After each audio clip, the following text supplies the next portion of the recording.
ഡൽഹിയിലായിരുന്നല്ലേ? ഇപ്പൊ എന്താ വെക്കേഷൻ ആണോ? അല്ല, ഒളിച്ചോടിയതാ. എന്താ ഒരു രസം. ഈ ഡ്രസ്സൊക്കെ ഡൽഹി തയ്പ്പിച്ചാണോ? ഹേയ്, റെഡിമെയ്ഡ് വാങ്ങിയതാ. ഇതൊക്കെ നന്നായി ചേരുന്നുണ്ട്. പക്ഷെ ഈ കണ്ണാടി ഉണ്ടല്ലോ ഭയങ്കര ബോറാ. കുറച്ചുകൂടെ സ്മോൾ സൈസാ ചേരുന്നത്. ഈ കണ്ണാടി ഒരു പ്രത്യേക തരമാ. എന്ത് പ്രത്യേകത? ഈ കണ്ണാടിക്ക് കോസ്മോ ഫ്രിൽ എന്ന് പറയും.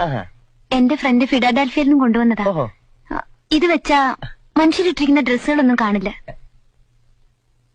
പിന്നെ ശരീരം മാത്രമേ കാണുള്ളൂ. സാറിട്ടിരിക്കുന്ന ഡ്രസ്സൊന്നും ഞാൻ കാണുന്നില്ല. എന്താ? Only your body. I mean the naked body. അങ്ങനെ ഒരു കണ്ണാടി എവിടെ ഇല്ലല്ലോ. ലോകത്ത് എവിടെയെങ്കിലും ഉണ്ടായിരുന്നേ പിന്നെ ഡൽഹിയിലായിരുന്നല്ലേ? ഇപ്പൊ എന്താ വെക്കേഷൻ ആണോ? അല്ല, ഒളിച്ചോടിയതാ.